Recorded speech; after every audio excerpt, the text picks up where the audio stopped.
Hello everyone, ओम नमः शिवाय and welcome back to the channel. I hope कि आप सभी ठीक होंगे और अपना भी ध्यान रख रहे होंगे और आप सभी की तैयारी भी एकदम अच्छे से चल रही होगी। तो आज है संडे और आई होप कि आप सभी ने भी मॉक टेस्ट लगाया होगा। आज मैंने प्रीवियस ईयर का क्वेश्चन पेपर सोल्व किया था। आज 14 दिसंबर 2017 का शिफ्ट सेकंड का क्वेश्चन पेपर सोल्व किया था मैंने टेक्स्ट बुक पर, क्योंकि आप सभी को भी पता है ये जो संडे था, इस वाले संडे में RWA पर कोई मॉक टेस्ट नहीं आया था, तो इसलिए मैंने टेक्स्ट बुक पर लगाया था। और क्या क्या चीजें रही इस टेस्ट में, कैसा रहा स्कोर, इन सभी के बारे में बात करेंगे। थोड़ा सा इम्प्रूव हुआ है और ये इम्प्रूव हुआ है सिर्फ हिंदी की वजह से, जहां तक मुझे लगता है, क्योंकि मैथ्स के अंदर भी थोड़ा सा कम हुआ है आई थिंक, और रीजनिंग में भी थोड़ा कम हुआ है पहले से स्कोर, लेकिन हिंदी के अंदर अच्छा है क्योंकि हिंदी आसान आई थी। जो ये वाला पेपर था 2017 का, जो भी लोग लगाना चाहते हैं इस मॉक टेस्ट को आप लगा सकते हो। 2017 का 14 दिसंबर 2017 शिफ्ट सेकंड का एक ये क्वेश्चन पेपर था, तो इसलिए मैंने ये जो लगाया था 2017 वाला लगाया था, क्योंकि इसका डिफिकल्टी लेवल थोड़ा सा अच्छा है। तो अभी बात करते हैं कि क्या क्या चीजें रही हैं इस मॉक टेस्ट के अंदर, कैसा रहा। कुछ क्वेश्चन देखेंगे सबसे पहले तो। और अगर मैं ओवरऑल एक बार आप सभी को बताना चाहूँ ना, तो हिंदी थोड़ी सी आसान थी, जिसमें मुझे लगता है हिंदी में कुछ जो रचनाएं वाला पार्ट था ना, जो साहित्य का जो पार्ट था, वो थोड़ा सा डिफिकल्ट पूछा हुआ था। बाकी व्याकरण काफी आसान पूछ रखी थी हिंदी की। और GK GS वाली बात करूं या कॉन्स्टिट्यूशन वाले पार्ट की बात करूं, पॉलिटी वाले पार्ट की, वो भी थोड़ा ठीक था, पहले से ठीक था। एटलीस्ट 20 के करीब करीब नंबर आए होंगे शायद मेरे उसमें, या 20 से 1-2 ज्यादा हो सकता है, मुझे अच्छे से ध्यान नहीं है कितने थे। और मैथ की बात करूं तो मैथ से थोड़ा ठीक था, ज्यादा डिफिकल्ट भी नहीं था और ज्यादा आसान भी नहीं था। मतलब ऐसा भी नहीं था कि बहुत ज्यादा आसान है, एकदम आप मतलब 40 में से 40 ला सकते हो, ऐसा भी नहीं था, लेकिन इतना ज्यादा डिफिकल्ट भी नहीं था। और रीजनिंग थोड़ी ठीक थी, रीजनिंग भी ठीक थी। तो अभी बात कर ली हमने मोटा मोटी सी कि कैसा पेपर रहा, पूरा कैसा पेपर था। और अभी देखते हैं कुछ क्वेश्चन, जो क्वेश्चन थोड़े डिफिकल्ट से थे, जो गलत हुए हैं। तो अभी देखते हैं, चलो कुछ सबसे पहले क्वेश्चन देख लेते हैं।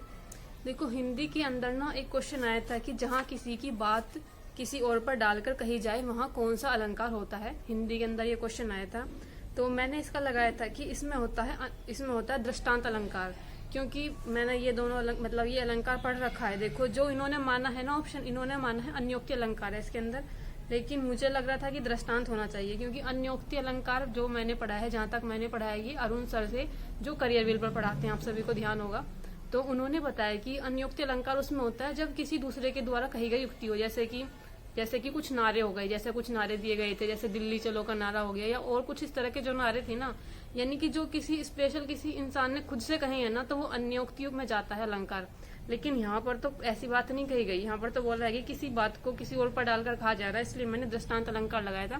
क्योंकि दृष्टांत में ना एक तरह से उदाहरण दिया जाता है कि नील, जैसे कि गाय के समान नील गाय होती है, ऐसे एक बात को कहने के लिए शायद दूसरी बात का एग्जाम्पल लिया जाता है, इसलिए मैंने यहाँ पर दृष्टांत लगाया था, लेकिन ये गलत हुआ है। तो एक बार प्लीज इसे एक्सप्लेन करना कि ये गलत कैसे हुआ, अन्योक्ति कैसा आ रहा है इसमें अलंकार। तो ये वाला क्वेश्चन मेरा गलत था। और GK GS वाले पार्ट की अगर मैं बात करूं, इसके अंदर एक क्वेश्चन आया था कि विटामिन E में भरपूर मात्रा में क्या पाया जाता है। तो वैसे विटामिन E ऐसी चीजों में ही होता है जिसमें ऑयल होता है, तो इसमें सेब, अमरूद, अंगूर, इनमें तो कहीं से ऑयल नहीं होगा, लेकिन एवोकाडो में ऑयल होता है। तो ये तो क्वेश्चन मैंने ऐसे रखा था डिस्कस करने के लिए कि क्या आप सभी ने एवोकाडो खाया है, क्योंकि मुझे नहीं लगता किसी ने खाया होगा। एक्चुअली मैंने तो सिर्फ टीवी में ही देखा है, मुझे तो पता भी नहीं है। और मुझे ऐसा लगता है कहीं ना कहीं हमारे इधर साइड, मतलब इधर पश्चिम उत्तर प्रदेश में इतना ज्यादा शायद मिलता भी नहीं है ये। तो ये एक फल तो होता है, मैंने भी देखा है, बिल्कुल बाहर से आम जैसा लगता है। तो ये तो ऐसे ही था क्वेश्चन डिस्कस करने के लिए। तो अच्छा, एक क्वेश्चन था GK GS वाले पार्ट के अंदर कि एक जिसके इरादे आपराधिक या दुर्भावनापूर्ण नहीं है उसे क्या कहा जाता है। तो इसमें था ये जो इसका जो ऑप्शन मैंने लगा रखा है, ठीक था ये। तो ये आया था मुदित भैया की क्लास से आया था, जब मैंने यूपी पुलिस की उनकी क्लास ली थी। उन्होंने कंप्यूटर से रिलेटेड कुछ क्वेश्चन कराए थे, मतलब ICT के या कंप्यूटर से रिलेटेड इन सब चीजों के बारे में बताया था अच्छे से। मुझे लगता है आई थिंक 20-25 पेजेस के करीब होंगे, मैंने उसके नोट्स भी बना रखे थे। तो ये क्वेश्चन वहीं से आया था मुदित भैया की क्लास से, तो हो गया था ये। उसके बाद मैं बात करूं मैथ्स के अंदर एक क्वेश्चन आया था कि आर्टिकल शब्द के अक्षरों को हर संभव तरीके से क्रमबद्ध किया गया है, स्वरों के समस्थान पर आने की प्रायिकता ज्ञात कीजिए। तो ऐसे ये प्रायिकता वाले क्वेश्चन अगर मैं बात करूँ ना, जब मैं इनको मॉक टेस्ट के अंदर देखती हूँ या प्रीवियस ईयर क्वेश्चन पेपर के अंदर देखती हूँ ना, तब मुझे याद आता है कि हाँ ये वाला चैप्टर तो मैंने पढ़ा ही नहीं है, और फिर भूल जाती हूँ उसके बाद में। इसलिए मैंने अभी तक ये चैप्टर पढ़ा नहीं। एक तो प्रायिकता वाला और एक होता है परमुटेशन कॉम्बिनेशन वाला। तो ये जो दोनों है ना, ये जब भी क्वेश्चन आता है ना, मेरा होता ही नहीं है एक भी, क्योंकि मुझे बिल्कुल भी अंदाजा नहीं रहता कि इसमें करना क्या है, कैसे होगा ये। तो ये मेरा हुआ नहीं था, तुक्के से ही लगाया था, क्योंकि निगेटिव मार्किंग तो कुछ होती नहीं है, इसलिए जो क्वेश्चन नहीं आता उसमें कुछ भी तुक्का लगाओ, बिंदास होकर। पर गलत हुआ था मेरा ये। तो मुझे यही था कि एक बार मुझे आप परमुटेशन और कॉम्बिनेशन की क्लास और एक ये जो इसमें प्रायिकता निकालने वाली होती है, ये इनकी 2-3 क्लास बता देना, ताकि मैं इन क्वेश्चन को कर सकूं, क्योंकि जब भी आए, जितनी बार भी ये क्वेश्चन आया ना पेपर में, मेरा गलत ही हुआ है हर बार। तो उसके बाद जैसे नेक्स्ट वाला ही क्वेश्चन था कि 8 पुरुषों और 7 महिलाओं के एक समूह में से कितने तरीकों से 6 पुरुषों और 4 महिलाओं का चयन किया जा सकता है। ये था कॉम्बिनेशन वाला क्वेश्चन कि 8 पुरुषों में से 6 पुरुष का निकालना और 7 महिलाओं में से 4 महिलाओं का। ये था, ये वाला क्वेश्चन था कॉम्बिनेशन वाला। तो इनका मुझे बिल्कुल आइडिया ही नहीं रहता कि किस तरह से निकलेंगे ये, इसलिए एक बार बता देना किसी को, कहीं से आप पढ़ रहे हो, कुछ आपको पता है कि ऑनलाइन यहाँ से पढ़ सकते हो, तो एक बार प्लीज कमेंट कर देना। तो मैथ के दोनों क्वेश्चन ये मेरे गलत हुए थे। मैथ में आज मेरे गलत काफी हुए हैं।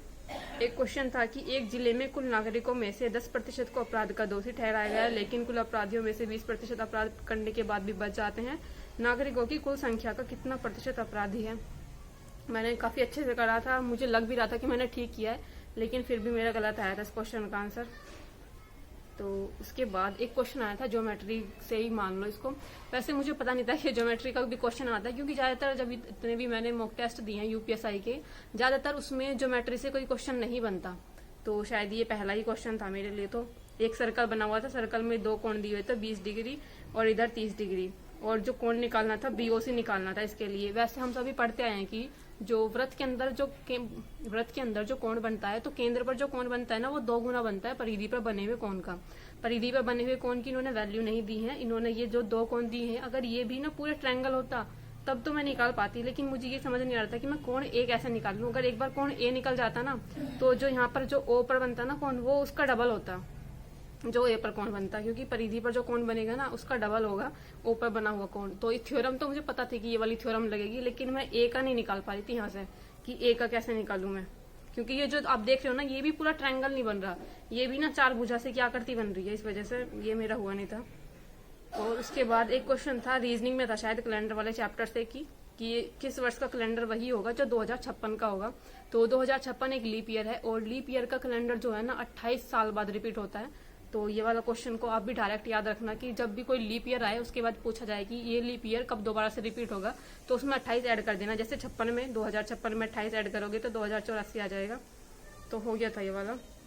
उसके बाद रीजनिंग के अंदर एक कथन और तर्क वाला क्वेश्चन था। तो कथन था कि भारतीय क्रिकेट टीम को पाकिस्तानी क्रिकेट टीम के खिलाफ खेल जारी रखना चाहिए, और इसका पहला ये था कि हाँ, क्योंकि यह भारतीय और पाकिस्तानी दर्शकों को आकर्षित करता है, और सेकंड था नहीं, यह भारत और पाकिस्तान के बीच विवाद पैदा करता है। तो मैंने भावनाओं में बहकर एकदम लगा दिया कि हाँ, क्योंकि यह जो है भारत और पाकिस्तानी दर्शकों को आकर्षित करता है, इसलिए मैंने लगाया था कि केवल तर्क जो फर्स्ट वाला है जो वो मजबूत है, जबकि इसमें कोई से भी तर्क मजबूत नहीं है। मुझे भी बाद में पढ़कर लग रहा था कि हाँ, नहीं होना चाहिए था, लेकिन एकदम ये होता ना कि एकदम एक्साइटमेंट में आकर लगा दिया कि हाँ, क्योंकि ये मतलब सभी दोनों देशों के लोग अच्छे से देखना पसंद करते हैं इसको। अगर आप कोई क्रिकेट मैच देखो या ना देखो, लेकिन इंडिया पाकिस्तान का आता है तो हमेशा सभी लोग देखते हैं। तो ये वाला था, ऐसे गलत हो गया मेरा। उसके बाद एक यातायात प्रतीक से भी आज क्वेश्चन आया था, और जो आज मेरा मुझे लगता है पहला ही क्वेश्चन था, ठीक हो गया मेरा एक। तो ये निशान दिया हुआ था और पूछा हुआ था कि इसका क्या मतलब था। इसका ये था कि आगे शंकरा पुल है। यातायात चिन्ह वाले जो क्वेश्चन है 2017 में हर एक शिफ्ट के अंदर इससे पेपर आया हुआ है, मतलब पेपर में इसका क्वेश्चन आया हुआ है हर एक शिफ्ट के अंदर 2017 में। तो ध्यान से कर लेना इसको। और उसके बाद एक मैथ के अंदर क्वेश्चन था कि यदि 4 एक समान छोटे बेलनों को समान ऊंचाई का एक बेलन तैयार करने के लिए पिघलाया जाता है, तो नए बेलन का वक्र पृष्ठीय क्षेत्रफल छोटे बेलन के वक्र पृष्ठीय क्षेत्रफल से कितना अधिक होगा। समझ में नहीं आ रहा था कि क्या करूँ इसमें, मैं कैसे चीजें निकालूं इसको, और इतना टाइम भी नहीं बच रहा था उसके बाद मेरे पास। तो फिर मैंने सोचा कि 4 बनाने हैं ना, तो 25-25 के 4 आ जाएंगे, 25 चौका 100, इसलिए मैंने 25 लगा दिया, जो कि गलत था। क्या रीजनिंग लगाई थी मैंने, गलत था ये मेरा क्वेश्चन। और अगर आप नीचे देख रहे होंगे ना, साइड में लिखा रहा है कि 28% लोगों का इसका सही आंसर आया है, तो मैं नहीं थी 28% में। तो यही सब कुछ क्वेश्चन थे जो मुझे आज डिस्कस करने थे, जिसमें कुछ चीजें थी, जैसे कि हिंदी वाले पार्ट के अंदर मैं बात करूँ ना, तो 2-3 रचनाएं थी, जैसे कि एक तो निष्कवच थी शायद, और एक जंगल से रिलेटेड थी। कुछ उनके जो थे लेखक पूछे हुए थे, वो मुझे नहीं आते थे। उसके अदरवाइज जो हिंदी का पार्ट था वो सारा आसान था, और मैथ और रीजनिंग मैंने सभी बता दी। अभी बात करते हैं कि ओवरऑल क्या स्कोर रहा है किस सब्जेक्ट के अंदर, और टाइम कितना लगा था। तो वो सामान्य हिंदी के अंदर, हिंदी में मेरे 37 क्वेश्चन ठीक हुए हैं और 3 क्वेश्चन गलत हैं।